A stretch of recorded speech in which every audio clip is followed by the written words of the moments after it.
ড্রেনের জল নিষ্কাশন নিয়ে দুই প্রতিবেশী পরিবারের গণ্ডগোলে রক্ত ঝরল মালদার মানিকচকের চৌকি মির্দাতপুর অঞ্চলের শ্যামপুর এলাকায়। এক পরিবারের হামলায় গুরুতর আহত ও রক্তাক্ত হলেন অপর এক পরিবারের ৩ সদস্য। শুক্রবার এই ঘটনাকে কেন্দ্র করে ব্যাপক উত্তেজনা ছড়ালো শ্যামপুর এলাকায়। জানা গেছে ওই এলাকার বাসিন্দা জাহানারা বেওয়া এবং ইসমাইল আনসারির পরিবারের মধ্যে জমি নিয়ে দীর্ঘদিন ধরেই গণ্ডগোল চলছিল, যা শুক্রবার ড্রেনের জল নিষ্কাশনকে কেন্দ্র করে চরম আকার ধারণ করে। অভিযোগ, ইসমাইল আনসারি তার বাড়ির ড্রেনের জল জাহানারা বেওয়ার জমির উপর জোর করে ফেলার চেষ্টা করছিল, যার প্রতিবাদ করেন জাহানারা বেওয়ার পরিবারের সদস্যরা, যা নিয়ে দুই পরিবারের মধ্যে গণ্ডগোল বাঁধে। গণ্ডগোল চলাকালীন ইসমাইল আনসারির পরিবারের লোকজনেরা মিলে জাহানারা বেওয়ার বৃদ্ধা মা, মাসি এবং ছেলেকে লাঠিসোঁটা ও শাবল দিয়ে বেধড়ক মারধর করে বলে অভিযোগ, যার জেরে ৩ জনেই আহত ও রক্তাক্ত হন। স্থানীয়রা তাদের তড়িঘড়ি উদ্ধার করে ভর্তি করেন মানিকচক গ্রামীণ হাসপাতালে, কিন্তু একজনের অবস্থা আশঙ্কাজনক থাকায় তাকে মালদা মেডিকেল কলেজ হাসপাতালে রেফার করা হয়। এদিকে এই ঘটনায় আক্রান্ত পরিবারের পক্ষ থেকে বেশ কয়েকজনের নামে মানিকচক থানায় লিখিত অভিযোগ দায়ের করা হয়। তার ভিত্তিতে পুলিশ ঘটনার তদন্ত শুরু করে বলে জানা গেছে। আমি বললাম আমার জমিতে কেন ফেলছো, কেন মার, তো ওই লড়কাটা আমার ছেলেকে ওরকম করে এনে ধরে নিয়ে নিল আর আমার মাসিকে এসে মরলো সেটার জন্য, আর আমার জমি নেবার চেষ্টা করছে। আপনার জমি নেওয়ার চেষ্টা করছে? কেন কেন চেষ্টা করছে? বলছে কি আমার আছে। আচ্ছা, বলছি কতটুকু জমি আছে? 5 শতক জমি আছে আমাদের। আচ্ছা, বাড়িও আছে ওখানে। ওরা সেটা দখল করার চেষ্টা করছে? হ্যাঁ, ওরা দখল করতে চেষ্টা করছে। কেন করছে এরকম? বলছে কি আমি কিনে নিয়েছি অন্যজন থেকে। আচ্ছা, আপনার জমির? হ্যাঁ, আমার মায়ের জমি। আচ্ছা, বলছি আপনাদের কাগজপত্র সব আছে? সব কিছু আছে। আচ্ছা, মালদাতে কেস চলছে 19 বছর থেকে।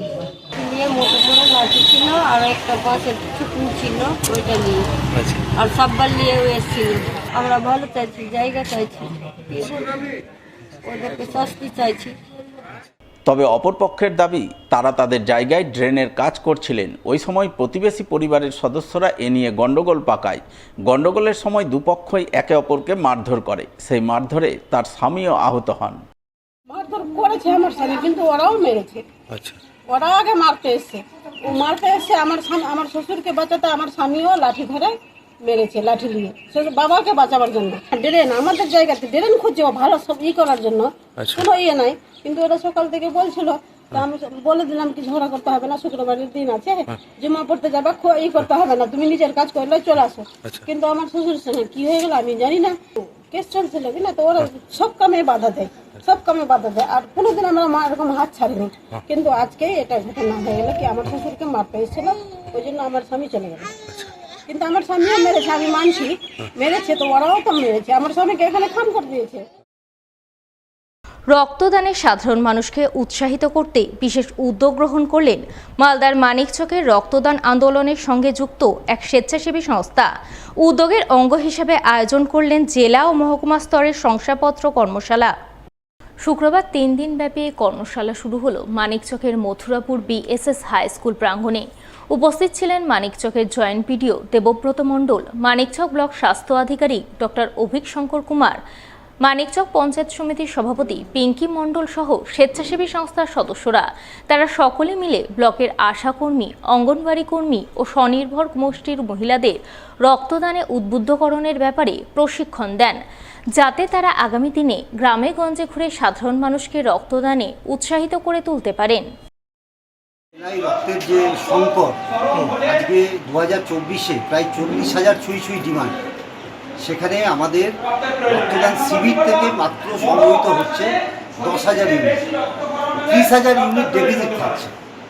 দ্বিতীয় কথা হচ্ছে যে মানুষের রক্ত দেওয়ার ব্যাপারে একটা অসম্ভব রকমের ভীতি, কুসংস্কার এখনো জড়িয়ে আছে বহু শিক্ষিত মানুষের। 28শে মে জেলাতে ডিএম সাহেব একটা মিটিং ডেকেছিলেন, সমস্ত আমরা যারা রক্তদান নিয়ে কাজ করি জেলায় সেই সমস্ত অর্গানাইজেশনকে এবং প্রশাসনকে নিয়ে একটা মিটিং করেছিলেন। সেখানে আমরা একটা প্রস্তাব দিয়েছিলাম যে প্রত্যেকটা ব্লকে ব্লকে একটা ব্লক লেভেল কমিটি হওয়া দরকার। সেটা কিন্তু অলরেডি ডিএম সাহেব করে ফেলেছেন।